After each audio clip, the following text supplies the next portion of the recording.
Hey, it's Holger Müller from Constellation Research here. Here to promise what I said I would be doing again. I used to do a lot of videos from the car before on the way to the airport and said I would revive it. So here we go. Driving through, unfortunately, a rainy day in Barcelona. It was beautiful the days before, and talking to you about what happened at SAP's European Sapphire Edition, which was held here in Barcelona, and unfortunately just followed right away the Orlando edition from last week, which led SAP to repeat basically the same keynote, the same um, the same announcements, nothing new being announced. Some customer announcements, press releases were coming out, which is more than appropriate to do, as this is SAP's still largest region, I think, bigger than America, but definitely from a customer perspective, history, tradition perspective, so definitely something which you want to see.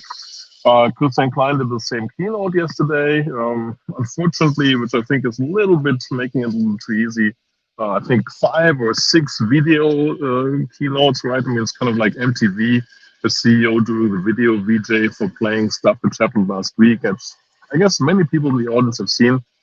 On the flip side, as an analyst, I of course watched the keynote last week remotely from Paris and making it to Orlando. So um, for me, it was kind of like a good repetition to a certain point because he had full time there, was at an airport.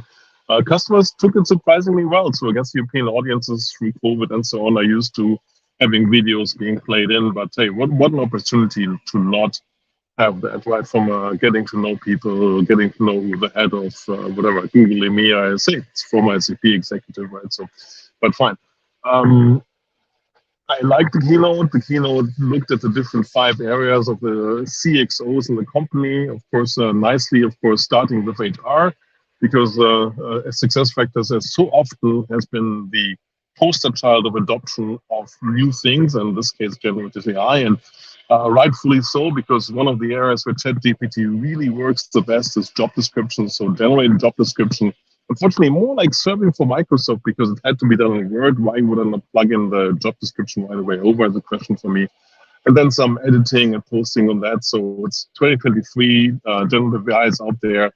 Somebody who posts a job post by themselves and write this by themselves is basically wasting time. So the job descriptions are very, very good. And then continued, right? I'm not sure if you remember all that. Of course, the CFO was there, the CIO was there. Some things about build, SAP build, of course, the local environment, and of course the BTP. Commerce, I think, supply chain, all good examples showing the parts. What I didn't like is you have to bring it all together because SAP is a suite, so bring it all together on what's happening there.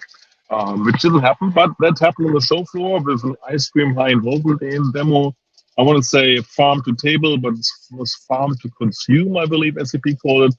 One of the best ERP suite showcases I've seen, right from IoT on the farm as vanilla is being generated. The story was an interview by CMO Julia White with a gentleman from Unilever about vanilla running out to make vanilla ice cream. So that was the setup of the story. So you would see vanilla plant, the production, the delivery, supply chain network, sustainability, which of course was a big topic in the selection of suppliers, as you need with suppliers, transportation management, all the way around one area to a store where you could scan your card and pick up your personal taste, personalized of your ice cream that you want to have. So all in all, high involvement ice cream. Who doesn't like that demo? Showing really the suite of SAP, good capabilities. Interesting in the tour we did for analysts and media. The gentleman who did the tour said, yeah, and this helped our product development to really see things firsthand and prioritize some capabilities. Yeah. Otherwise, yeah, what else was interesting? I had some interesting sessions on different variety of topics. Good to see the progress on the BTP side. Lots of interesting parts from SAP saying, hey, you should look at the BTP. I'm not sure why SAP is not saying, hey, BTP is here. You're using HANA, using SAP, using HANA, using SAP, using BTP. Here's where we want to make BTP better.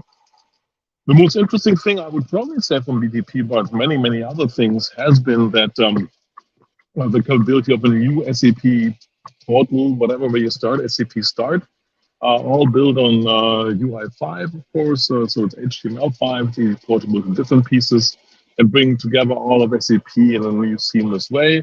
As it is these days, all the innovations are bundled with Rise and Grow. We'll talk about Rise and Grow in a moment. So it's going to come out there somewhere this summertime. So a lot of announcements, of course, on the sustainability side, very interesting on the Green Ledger. Nothing too tangible on the keynote side when the Green Ledger is going to come out. Should be a big date. It's not apparently available yet. And then let's talk about the customer adoption. With today's keynote of Scott Russell from the customer success, aka sales side, really showed that SAP has still a challenge to get customers to go live on S/4HANA, no matter where, because let's look at the customers who were in this keynote and in Europe, their strongest region. We're not talking about Middle East, Australia, Latin America, whatever, where SAP has been around for a little less. But the first customer was a division that spun off from Philips. Philips is a decades-old customer. Of course, that division will go to where the skills are, what they can do to greenfield implementation of SAP. Yeah, fair enough to have them as a reference on stage, a good story, but hey, not something where as a regular customer saying, hey, they had a choice, they did for revelation, they used Rise, they stayed with SAP for that reason.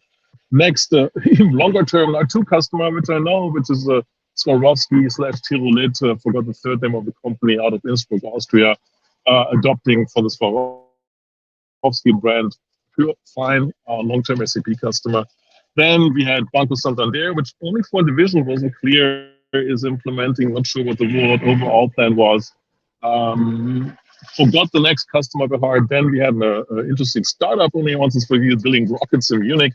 For the most entertaining one, interesting for the manufacturing, supply chain complexity of building rockets, to be honest. So that was an exciting one. Good startup showcase for someone to be live on that.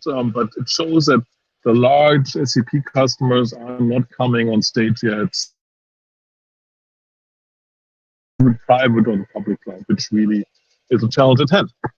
And which SAP tries to address with Rise and obviously with Grow, because Grow, in my perspective, is mainly there to add a lot of customers and logos, which is important to the overall adoption, and buy some time until the large company enterprise can. All right. Making it to my airport. So overall, a good Sapphire, I would say, much better than Orlando last year because there was very little not happening. I still have to do a formal comparison of the news book of news, not called like this, but with something similar. SAP is making progress, but the road is long. A lot of more innovation coming out on the BTP side overall. So that is positive for customers to see that. What they want to know now from SAP is when is that coming out, when it's not coming out. Also noticing, and kudos for Sabine Christian Klein, we will not build everything in the Q&A, which you had in ECC, but that's fine, it's fair to say, but now we need to know, customers want to know, need to know what are you going to build and what you're not going to build, but we have to look for other alternatives. So that's the thing which has to happen. Can't figure out the sideways format, which I'm doing for reposting this video. It's sort of the vertical format. So thanks for watching. I hope the sound quality was good. I hope the network quality was good. Greetings from rainy Barcelona as I'm making it to the low Prat airport. Thanks for watching. This is Holger Müller from Constellation Research. Check out all my other digital exhausts. There's going to be a vakelet, of course, a one-slide summary next to this video, and maybe I might even write about this. Thanks for watching. Appreciate it.